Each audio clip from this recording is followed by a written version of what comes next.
Okay, talk me through Memorial High School volleyball last year. How did it go? Well, we got second in district and we won our first round in playoffs, and then we lost to Ridgepoint in the second round. So expectations going into your senior year.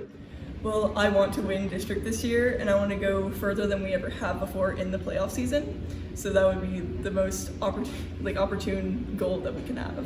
Okay, so talk about committing or signing with the U.S. Army or signing with Army. That's a big deal. What went behind that decision? What all went into that decision? Well, actually, my introduction to military was based off a love story of my great-grandparents.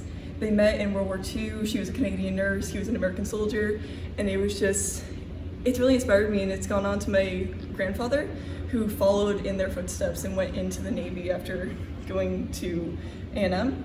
And so it's just always been there and with me. And then, of course, just stepping on campus was almost magical.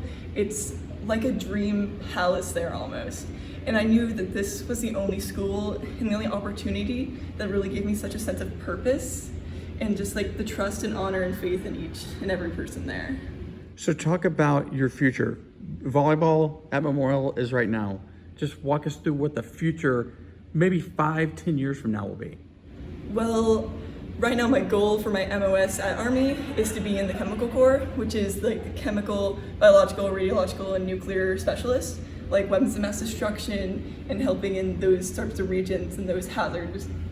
And so it's just very interesting to me. I've always been more of a STEM person, and I really like going into math and science, and I want to use those skills and that creativity I have in that field. Advice for like an incoming freshman that's just trying to kind of find their way, whether it be in sports or just being in high school in general. Number one thing I can say for like a life goal I've always wanted to live by is that honor code and that moral code that you might always have when you believe in. Believe in the choices you make and know what you want to do and go through. You don't want to regret something you did in the past. You want to regret something you haven't ever done. And that's something that I hold strong to myself. I want to do everything that I believe is right and that I think will help my future. And I don't want to regret something I haven't done in my life.